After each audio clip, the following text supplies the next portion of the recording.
Tren de la Vida Express. Viajamos a la más alta velocidad de un lugar a otro, recogiendo a muchos amigos y amigas que nos cuentan la vida en clave diferente. Acompáñanos por las rutas del corazón. Esto es el Tren de la Vida Express, contando la vida en clave diferente.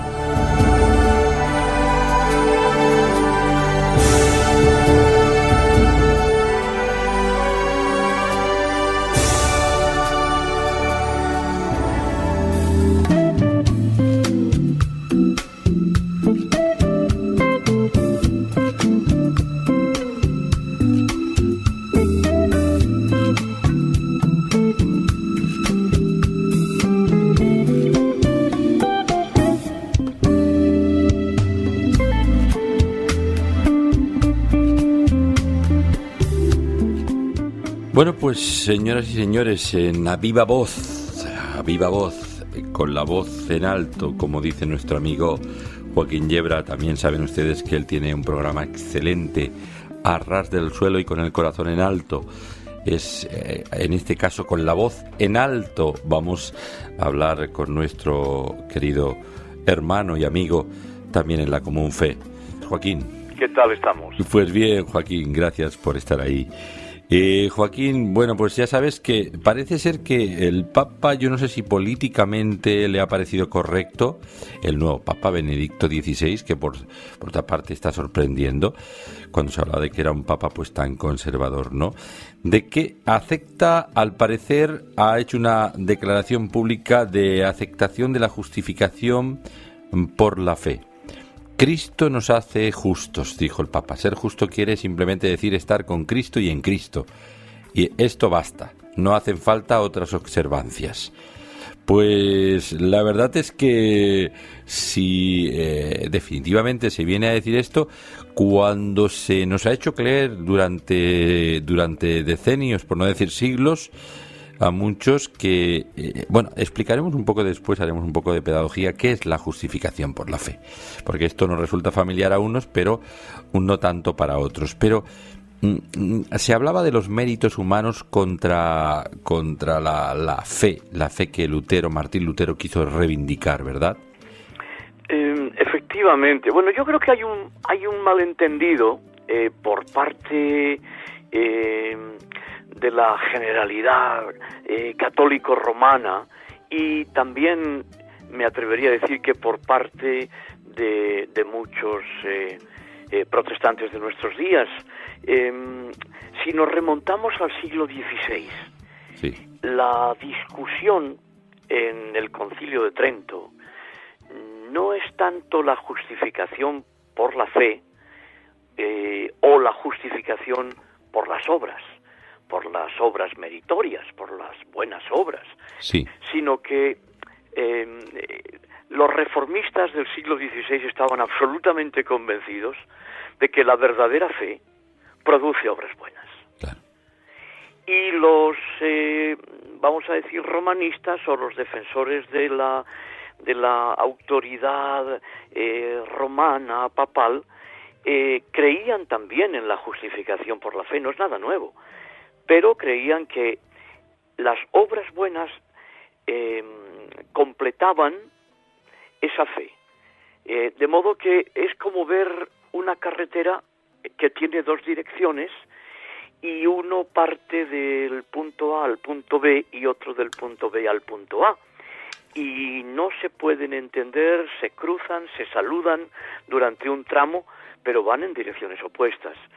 El gran problema es que el enfatizar la importancia de las obras como méritos que el hombre puede presentar delante de Dios ha llevado en la espiritualidad popular, en la religiosidad popular, ha llevado a muchas personas a minimizar y reducir el sacrificio de Cristo y la suficiencia de la fe, que es don de Dios y que se nos da para ponerla, para depositarla solo, única y exclusivamente en Jesucristo, su persona y su obra. Uh-huh. Y eso ha llevado a muchos a considerar la insuficiencia de eso.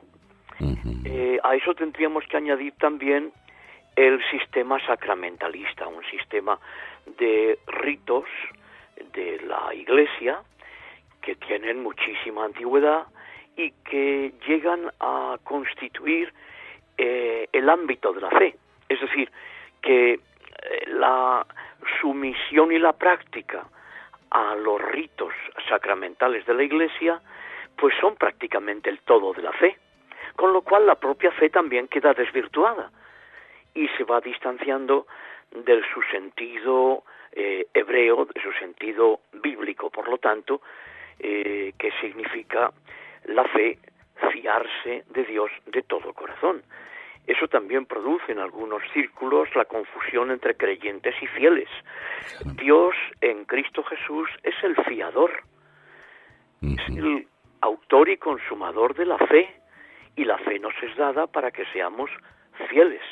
Reducir la fe a la creencia es mantenernos en el nivel de la filosofía y hacer del cristianismo, o mejor aún de la fe cristiana, pues una filosofía, un humanismo en el que también Jesucristo y su obra queda reducido, y en el mejor de los casos pasa a ser el topping del helado, pasa a ser lo que faltaba, lo que realmente no tiene suficiencia.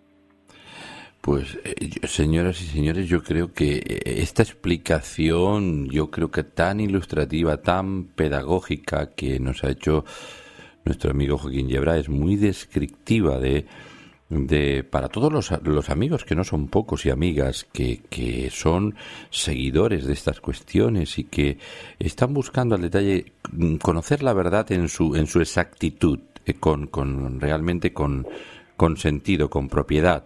Bueno, pues siguiendo hablando un poco de estas palabrejas que son un tanto, quizá ajenas a según qué ámbitos, vamos a tratar de traducir un poco: justificados por la fe, porque esta palabra está basada en un texto del apóstol Pablo en Romanos capítulo 5, versículo 1.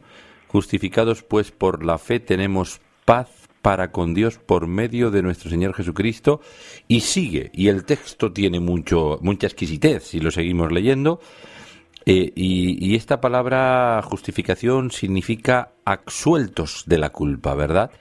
Efectivamente, es la fe, por lo tanto, el medio de la justificación, que es definida a continuación por el apóstol Pablo, diciéndonos que nos permite la entrada, el acceso a la gracia de Dios, en la cual estamos firmes y nos gloriamos en la esperanza de la gloria de Dios. De modo que la fe nos permite acceder a la gracia de Dios.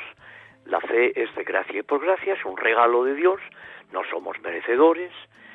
Esa gracia de Dios es la que nos mantiene firmes y es la que produce en nosotros el fruto de la esperanza. Justificados no significa lo que, pues tristemente, quizás también por malas teologías evangélicas, que las hay, ha hecho pensar a muchos creyentes católicos que nuestra concepción de la justificación por la fe es la permisividad, de tal manera que yo digo que creo en Cristo y eso es suficiente y puedo vivir de cualquier manera, cuando realmente lo que la palabra de Dios nos dice es que quien cree en Cristo, es decir, quien se fía en el fiador, quien se fía de Jesucristo con todo su corazón, no puede seguir viviendo la vida anterior, porque esa fe nos da entrada a la gracia de Dios en la que estamos firmes.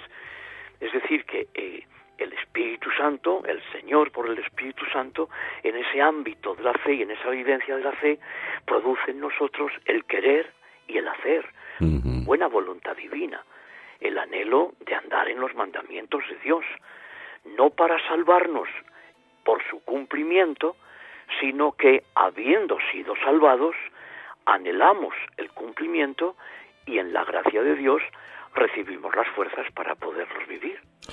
Así es, y siendo un poco autocríticos, hemos también de entonar un poco el mea culpa nuestro, cuando tú mismo señalabas, Joaquín, algo que en un concepto calvinista o hipercalvinista hay una idea un tanto inmovilista de la fe, que sucintamente se ha introducido en los círculos protestantes, que no tiene tampoco en su exactitud, en última instancia, que ver con esa fe dinámica, esa fe, porque la fe obra por el amor, y la fe es algo dinámico, y no es que yo vengo a resultar diciendo, no somos salvos por obras, pero sí somos salvos para buenas obras, ¿verdad?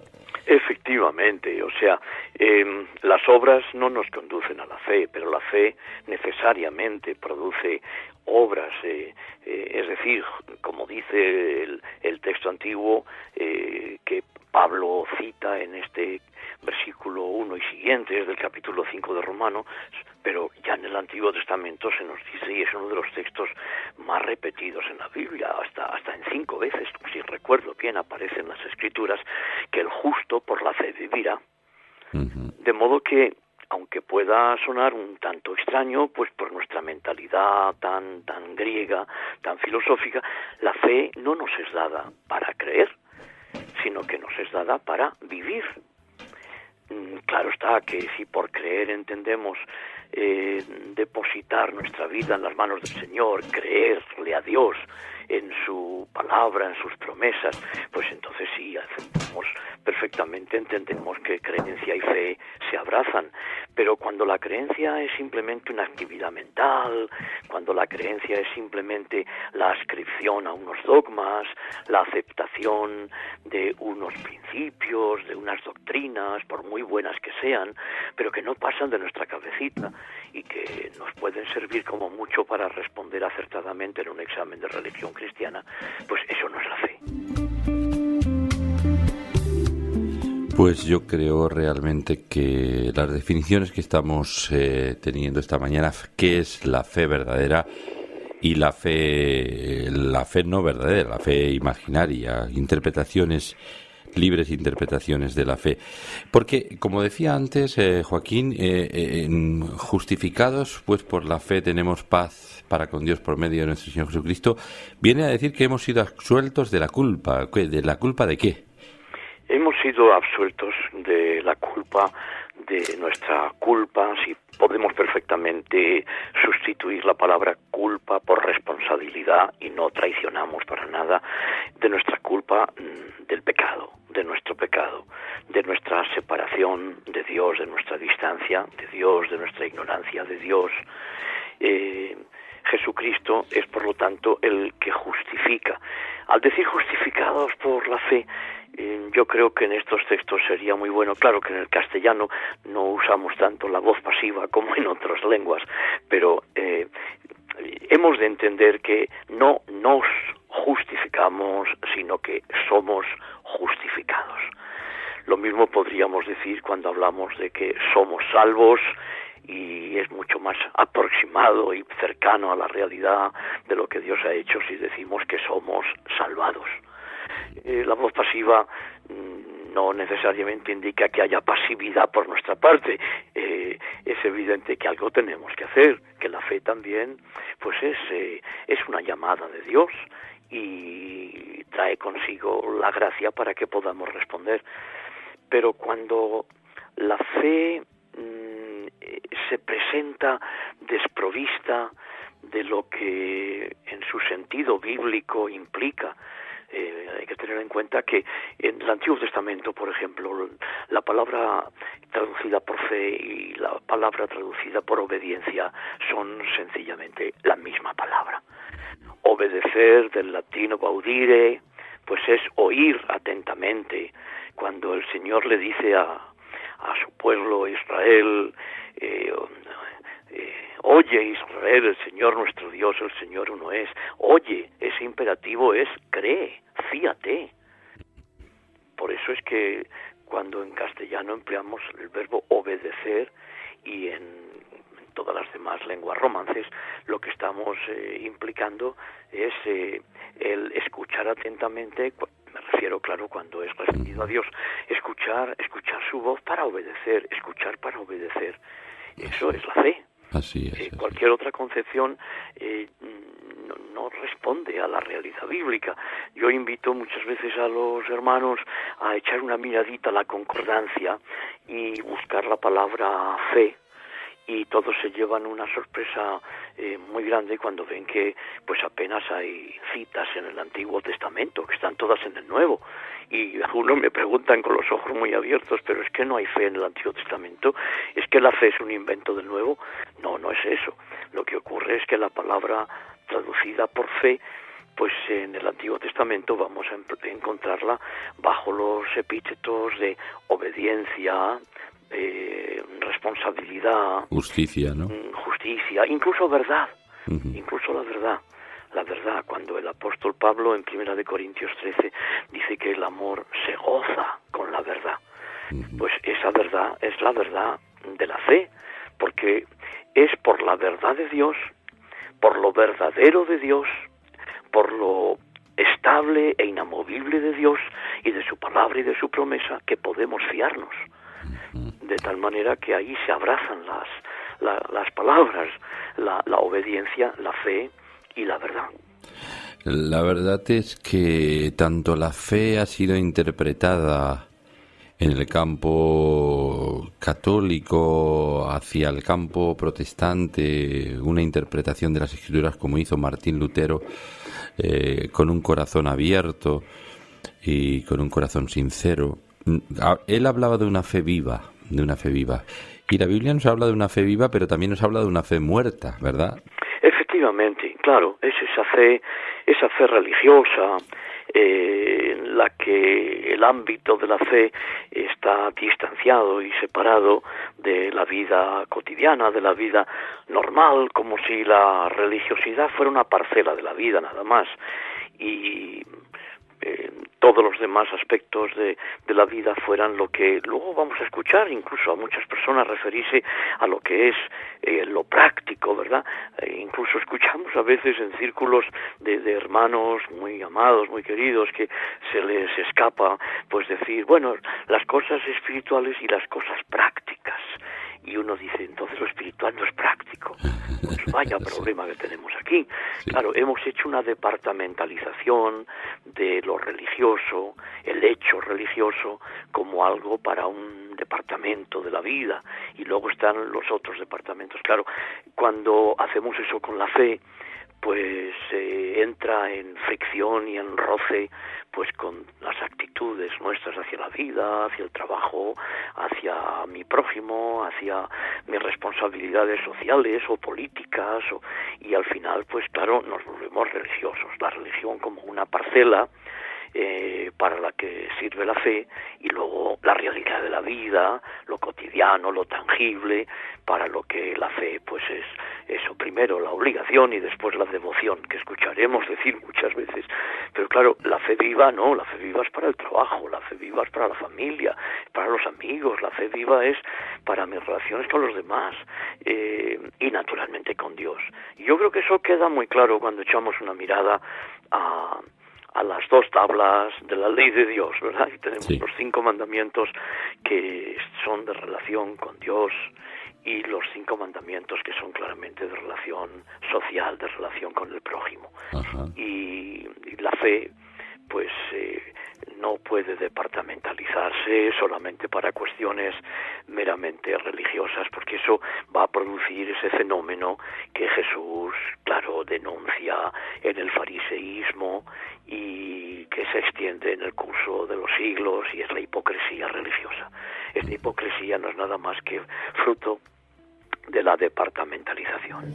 El tren de la vida. Y en cuanto a la definición en sí misma discutida por católicos contra protestantes en su interpretación de una escritura bíblica, Paulina, como es: justificados pues por la fe tenemos paz para con Dios por medio de nuestro Señor Jesucristo, en sí misma, esta declaración lo que nos viene a decir es que por medio de la fe viva en Cristo, nos reconciliamos con Dios. En sí misma la interpretación del asunto es lo que nos interesa, ¿verdad? Eso es claro, y ahí de nuevo yo creo que nos puede ayudar mucho si hacemos ese ejercicio de pasar la voz activa a la voz pasiva, pero no entendiendo por voz pasiva pasividad por nuestra parte, sino en un sentido semántico, somos justificados.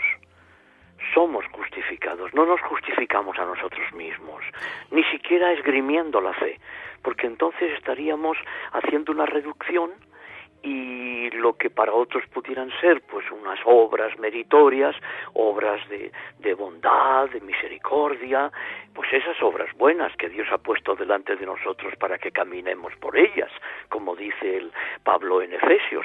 Podemos reducir todo eso y llamarlo a su conjunto fe. Y podemos entonces esgrimir o intentar esgrimir la fe como el gran mérito que tenemos delante de Dios. Pero claro, es que delante del Señor ni la fe, ni todas las obras de misericordia y todas las bondades que pudiéramos hacer pueden ser esgrimidas delante de Dios como un derecho para que seamos justificados. Es decir, que la fe por la que somos justificados es del Señor hacia nosotros, que naturalmente tiene una reacción y una respuesta de nosotros hacia Él, pero que tiene su origen en Él, no en nosotros. Uh-huh. De ahí la declaración paulina también del apóstol San Pablo también diciendo: por gracia sois salvos por medio de la fe, y esto claro, no de vosotros, pues es don de Dios, no por obras para que nadie se gloríe. Eso es. O sea, y esta es una quizás... El problema de las obras buenas, de las obras de misericordia, en definitiva de los mandamientos de Dios, es algo que no podemos utilizar delante de Dios para intentar justificarnos, porque nadie se puede justificar delante de Dios. Pablo dice que por las obras de la ley, está hablando en un contexto judío, pues nadie puede ser justificado por las obras de la ley. Por las obras de misericordia son fruto del Espíritu Santo en nuestra vida, por lo tanto el mérito es de Dios, no es nuestro. Y por la fe, pues por la fe en origen, tampoco, porque es una llamada de Dios. Y en respuesta, por nuestra parte, pues tampoco, porque es Dios el que pone en nosotros el querer y el hacer. Y entonces, ¿cómo podemos conciliar lo que parece ser una actitud pasiva por nuestra parte y al mismo tiempo pues un libre albedrío, una libertad que Dios nos concede para recibir la palabra suya y para responderla? Pues ese es uno de los grandes misterios de la obra de Dios en nuestra vida, que siendo libres para escuchar y para ser llamados y para escuchar la llamada y para responder, al mismo tiempo en el ámbito de los méritos, en el ámbito de la justificación, no podemos usar nada de eso a nuestro favor, sino exclusivamente la fe que nos justifica, la fe de Cristo. Así es. Imputada. Porque nos es imputada la fe de Cristo. Esta es, por la fe en Cristo nos es imputada de alguna manera la absolución, la salvación, la bendición de Dios. Pero qué importante es entrar un poquito a fondo en estos argumentos que han sido de alguna manera ocultados, replicados y avasallados históricamente cuando se estaba hablando de la propia Escritura. Al fin y al cabo, Lutero lo que quiso es reivindicar la propia palabra de Dios. Pero bueno, por fin parece ser que ha llegado la luz en medio de las sombras y los dogmas. Pero de dogmas sigue habiendo muchos, y uno de ellos, otro de los dogmas que tiene que ser erradicado de la conciencia también de nuestros amigos católicos, es la idea del mediador. Entre Dios y los hombres hay mediadores, y no te digo nada de la mediadora, en este caso de como dice el credo niceno, de la bienaventurada Virgen María, como mediadora y redentora. Bueno, ahí tenemos que alzar la voz y decir, escrituralmente, bíblicamente, eso es inexistente. Absolutamente, claro. Esto también es pues frecuentemente muy mal entendido. Yo he tenido el privilegio de dar pues algunas charlas, algunas conferencias sobre la persona de María de Nazaret, de la bienaventurada mamá de Jesús. Y en círculos católicos lo he podido hacer también y me he llevado la sorpresa de que hablando positivamente de María, sin quitar ni añadir a lo que dice la Escritura, pues he podido ver cómo muchos católicos pues experimentaban una gran alegría porque no la conocían. Conocían una figura que ha producido la historia y que es absolutamente deformada. Cayó en mis manos hace mucho tiempo un folletito, no recuerdo quién lo publica, pero que es muy simpático, que dice que nos dejen a la Señora María, que nos dejen a la Señora María, y que destaca en ese folleto pues todas las adiciones que se han producido y que nada tienen que ver con esta doncellita preciosa, esta hebrea, esta judía, Miriam, latinizada María, que es nuestra hermana, y pues cómo no, que amamos y respetamos, pero que por supuesto, claro, no podemos adorar, aunque cualquier católico culto nos diría que ellos tampoco la adoran. Otra cosa es lo que hace el pueblo sencillo que no ha sido educado, que no ha sido instruido, porque el culto a María es el culto de la hiperdulía, según Roma, que es una máxima veneración, pero veneración, no es la latría, que es el culto que se rinde solamente a Dios, o la dulía, que es el culto a los santos. Ajá. Todo comienza con un problema, fíjate, lingüístico, ¿no? Porque es en el Concilio de Éfeso, en el año 431, si recuerdo bien, ¿sí? Con el famosos Theotokos. Eso es, cuando es declarada, pues, la que llevó a Dios en su seno. Sí. Pero claro, que llevó a Dios en su seno no significa que sea madre en el sentido de progenitora. Y entonces se produce pues ese malentendido, ¿no?, de la maternidad divina. Y luego después, claro, esto fue añadiéndose en otros concilios, como el de Calcedonia y como el de Constantinopla. Sí. En Éfeso en el 431, pues se definió que si alguno no confesare que Emmanuel, Dios con nosotros, es verdaderamente Dios, y que la Santísima Virgen es Madre de Dios porque parió según la carne al Verbo de Dios hecho carne, pues que sea anatema, ¿no? Luego ya en el Vaticano II, pues se hace referencia a que desde los tiempos más antiguos la bienaventurada Virgen es honrada con el título de Madre de Dios. Claro, eso se presta a un malentendido muy grande. Claro. Muy grande, viéndola como progenitora, y olvidando que Dios en su misericordia y en su sabiduría infinita escoge a esta doncellita preciosa que es un ejemplo de fe. Ella dice, pues claro, no puede aceptar ser madre cuando ni siquiera ha tenido relaciones con su prometido, con José. Sí. Sin embargo, cuando el ángel del Señor le dice que para Dios todo es posible, entonces ella no duda y como una valiente dice, pues hágase en mí según su palabra. Caramba, es una figura de lo que todo creyente debemos decir, todo fiel cristiano debe decir, hágase en mí según su palabra. Pero claro, en el Nuevo Testamento no vamos a ver ni una sola oración dirigida a María, no vamos a ver ninguna oración de la Iglesia naciente a María, como alguien ha dicho, y creo que muy acertadamente, nosotros oramos con María, no a María, oramos al mismo Dios al que María oraba. Nuestro Salvador es el mismo al que ella se refiere cuando dice que su espíritu se regocija en el Magnificat, ¿verdad? En Dios su Salvador. Así es. Esa es la Señora María, como dicen estos que emplean la palabra Señora así un poco en plan de pueblo, ¿no? Esta es la Señora María, que nada tiene que ver con la María Santísima. Luego en la historia Hay un cambio. Fíjate que los primeros cristianos, o en los primeros 2 siglos, hablan de Santa María.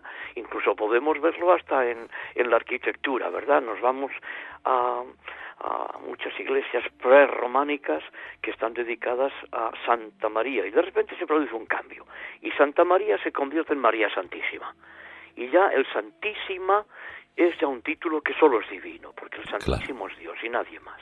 Claro, y esto estamos hablando de una cuestión, lo hacemos desde el más profundo respeto, pero con la verdad por delante. Absolutamente. Porque la verdad, esta idea no solamente mediadora, intercesora, sino redentora de María, esto ya es el colmo del despropósito y de la falacia, porque es totalmente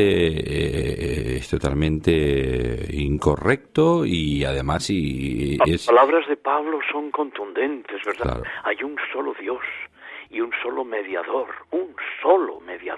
entre Dios y los hombres, Jesucristo, hombre, no hay nadie más.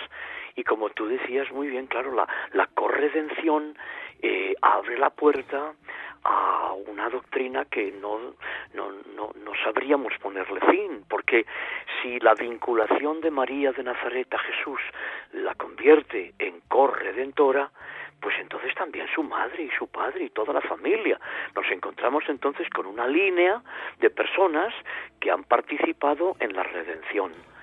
Y claro, en ese caso diríamos, bueno, pues todo el pueblo de Dios es partícipe de la redención. O cualquier santón de turno. Bueno, y empezando por Adán, ¿verdad?, que no deja abandonada a Eva cuando ha caído en el pecado, y se solidariza con ella, ¿verdad? Y no tiene ningún sentido, y creo que rebaja y degrada muchísimo a la propia María, porque así se produce después pues todo esa vinculación, ese sincretismo a la gran diosa madre del Mediterráneo, a Cibeles, a Diana de los Efesios, y entonces vemos como la figura femenina más próxima a nuestro Señor se va entroncando en deidades antiguas, en el paganismo.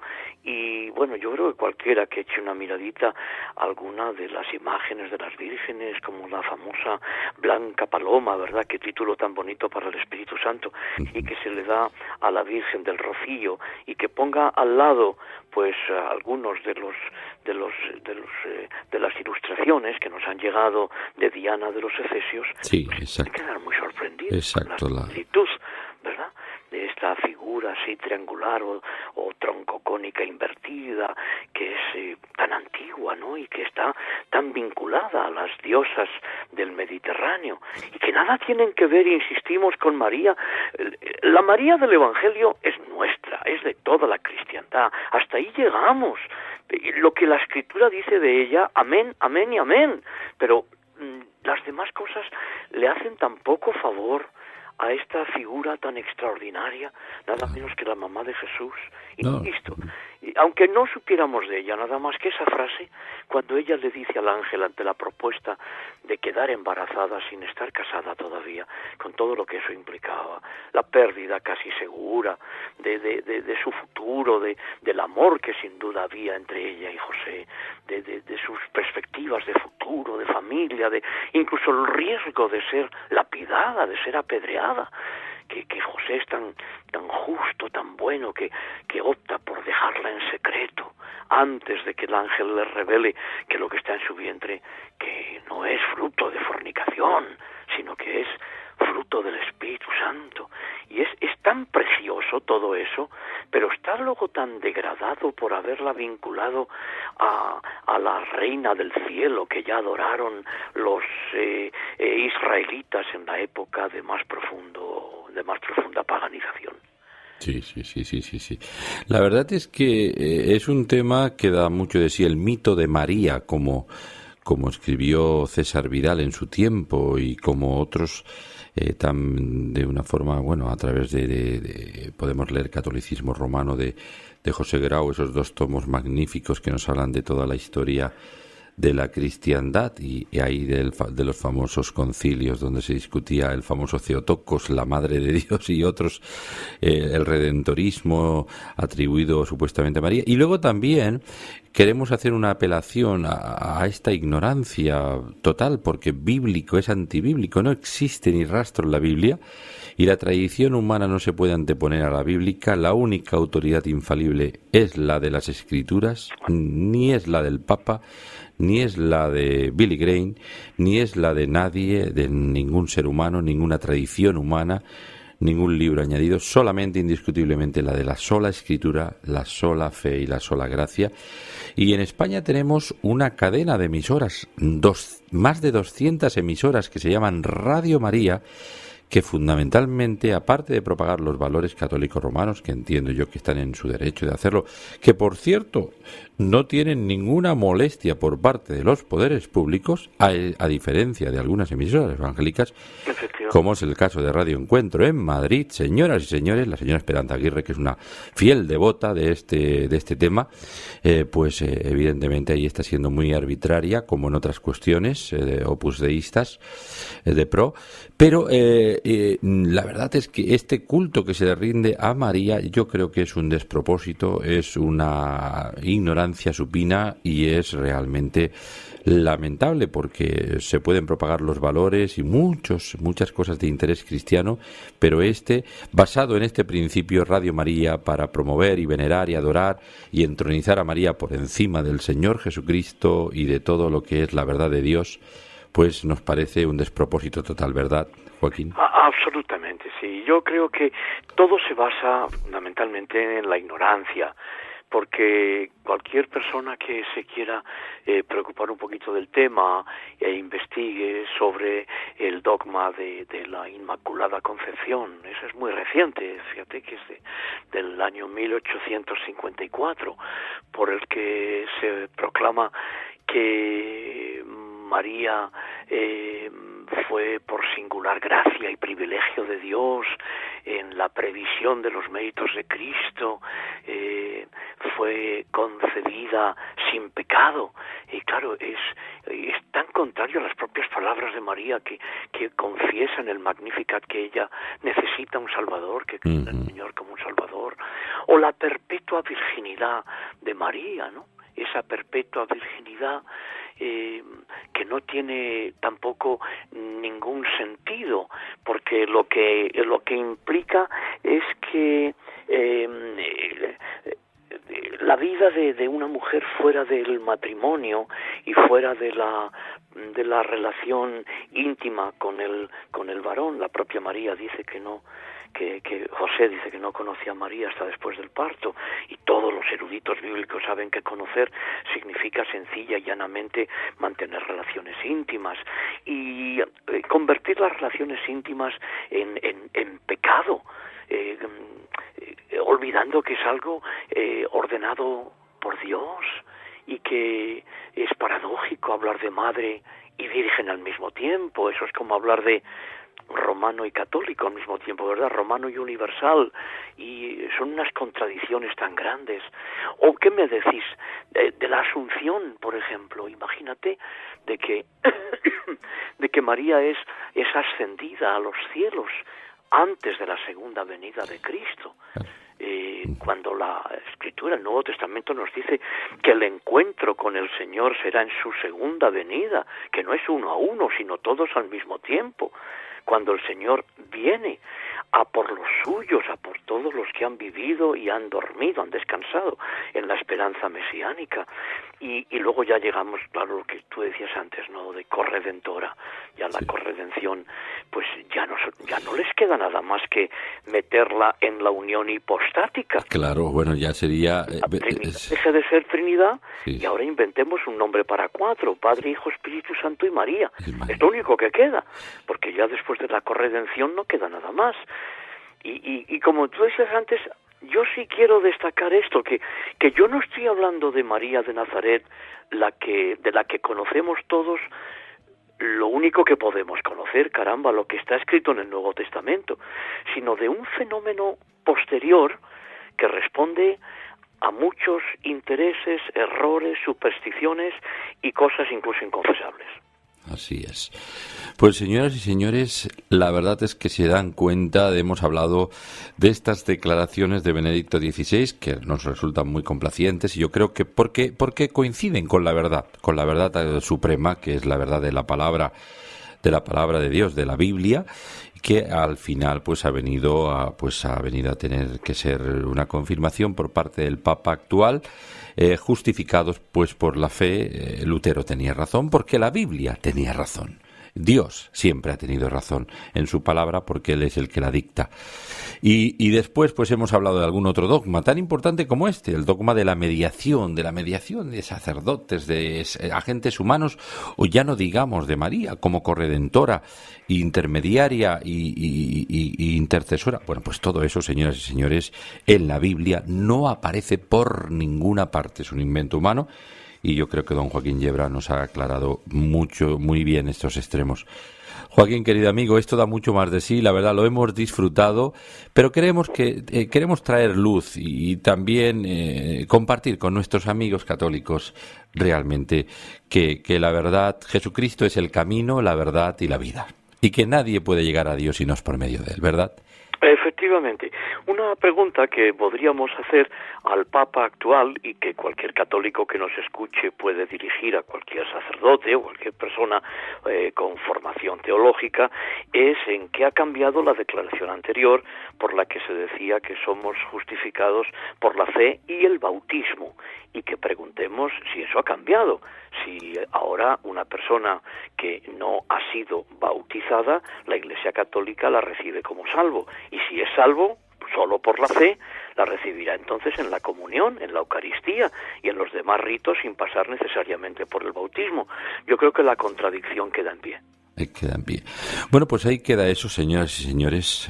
Querido Joaquín, desde luego ha sido para mí un disfrute y un placer, como siempre, tenerte acompañándome en estos recorridos del Tren de la Vida. Muchísimas gracias a ti y a todos vosotros y a toda la audiencia. Gracias, Joaquín, querido amigo. Hasta pronto. Hasta pronto. Bendiciones. Bendiciones.